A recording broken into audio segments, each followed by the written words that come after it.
This story, titled "My Mom Tried to Force Me to Babysit for Free While My Sister Partied." When I refused, she called me selfish, begins with a question I've often asked myself. When does being a good family member cross the line into being taken advantage of? My name is Harper. I'm 26 years old, and I live in a small but cozy two-bedroom apartment in Austin, Texas. Life here is peaceful. Quiet mornings, sipping coffee, working a steady job as a graphic designer, and coming home to the little sanctuary I've built for myself. I've worked hard to get here, to create this sense of stability and independence. But as much as I love my life, there's one thing that keeps pulling me back into a whirlwind of chaos. I come from a big, loud, and complicated household. Growing up, my mom was the glue that held everything together. At least, that's how it looked from the outside. But inside, things weren't so simple. My younger sister, Ava, has always been the center of attention. She's the life of the party, the one everyone gravitates toward, and my mom adored her for it. Meanwhile, I was the quiet, responsible one, the one who got good grades, kept out of trouble, and handled things so my mom wouldn't have to. And that's where this story begins, on a Sunday afternoon, just a few months ago. I was lounging on my couch, catching up on a new Netflix series, when my phone buzzed. It was my mom. "Harper," she said, her voice brisk. "I need you to come over and watch the kids tonight." Now, this wasn't the first time she'd asked me to babysit my niece and nephew. Ava has two adorable little ones, Liam, who's 5, and Bella, who's 3. I love them to pieces, but here's the thing. Ava uses her kids as a free pass to ditch responsibility. Every time she wants to go out, she calls Mom, who then calls me to step in as the backup babysitter. And every time it's framed as if I have no choice. "I'm sorry, Mom," I said. "I've got plans tonight." There was a long pause. Then she sighed heavily, the way she always does when she's about to guilt-trip me. "Harper, this isn't about you. Ava works so hard, and she deserves a break. You don't even have kids. What's so important that you can't help out your own family?" Her words hit me like a ton of bricks. I could feel the familiar frustration bubbling up inside me. "Mom," I said, trying to stay calm, "I've helped out so many times before, but I'm not a built-in babysitter just because I don't have kids. Ava needs to figure out how to balance her life without always relying on me." That didn't go over well. "Harper," she snapped, "don't be so selfish. Family is supposed to help each other. You wouldn't even be where you are without this family." Her words stung, not because they were true, but because they revealed how little she understood about my life. Yes, family is important, but where's the line? Where's the part where I get to say no without being labeled selfish or ungrateful? I told her I couldn't babysit and ended the call before the argument could escalate. But I knew this wasn't the end of it, and I was right. That evening, Ava called me herself. "Mom said you're refusing to help me," she said, her voice dripping with annoyance. "I'm not refusing to help," I replied, already tired of the conversation. "I'm just saying no this time. I can't keep putting my life on hold whenever you decide to go out." Ava scoffed. "Wow, Harper, you're unbelievable.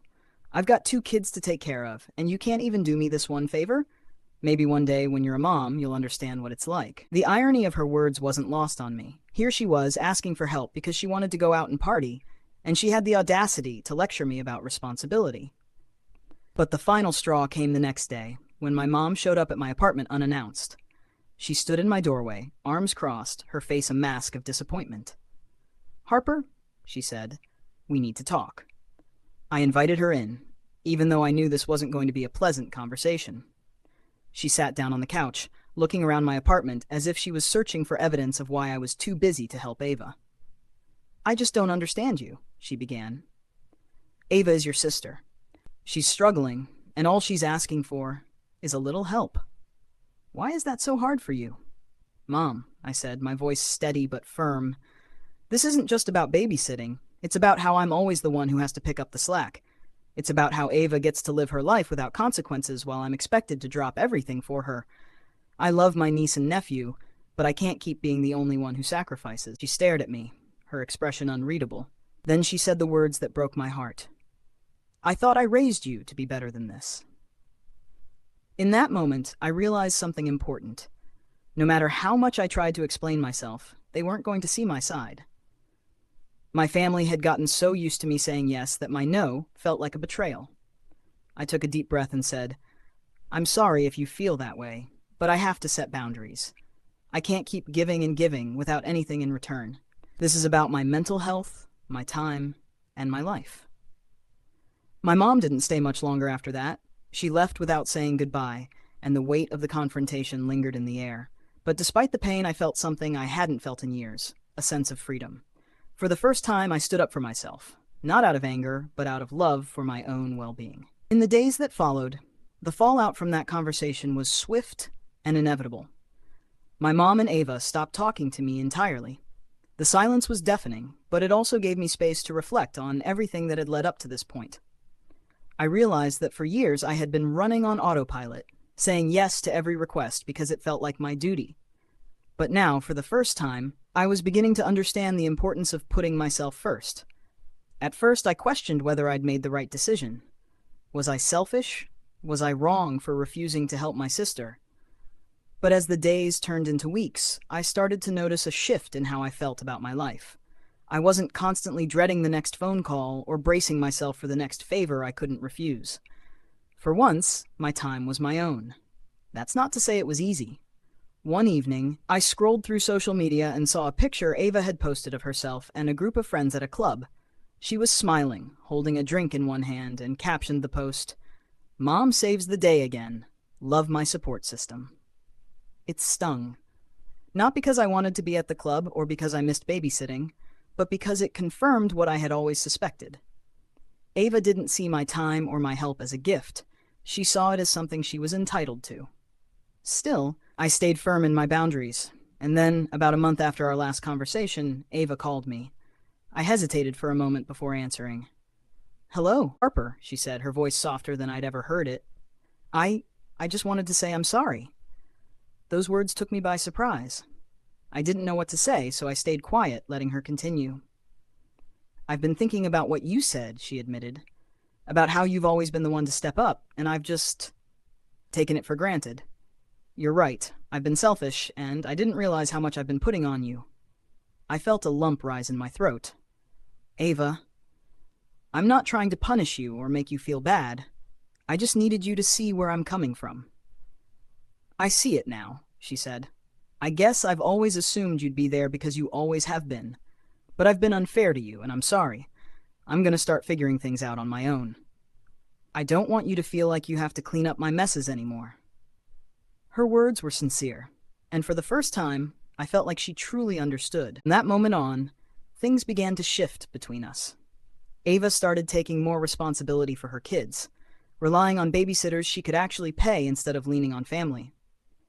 She even went back to school part-time to work toward a better job so she could provide for her children without so much help. As for my mom, it took a little longer. She didn't apologize outright, at least not in so many words, but she started treating me differently. She stopped calling me with endless requests and even asked me how I was doing for a change. It wasn't perfect, but it was progress. One evening, a few months later, I visited my family for dinner. It was the first time we'd all been together since that blowout argument, and I was nervous about how it would go. But as soon as I walked in the door, Ava greeted me with a warm hug, and my mom smiled at me in a way that felt genuine. We sat around the table, eating, laughing, and catching up, and for the first time in what felt like forever, I didn't feel like an outsider in my own family. As the night wound down, Ava pulled me aside. "I mean it, Harper," she said, her eyes sincere. "Thank you for standing up for yourself. It made me realize I needed to change. You've always been the strong one, and I've learned so much from you." Her words filled me with a sense of peace I hadn't felt in years. I left that night feeling lighter than I had in a long time. Setting boundaries had been one of the hardest things I'd ever done, but it had also been one of the most important. It showed me that loving my family didn't mean sacrificing my own happiness or well-being. Now I'm more mindful of how I spend my time and energy. I still help my family when I can, but I no longer feel obligated to say yes to everything. And in standing up for myself, I learned that true respect starts with respecting my own boundaries. If you enjoyed this story or it resonated with you, don't forget to like, comment, and subscribe. Have you ever had to set boundaries with your family? Share your story in the comments. I'd love to hear how you navigated it. And remember, you are always allowed to prioritize your own happiness.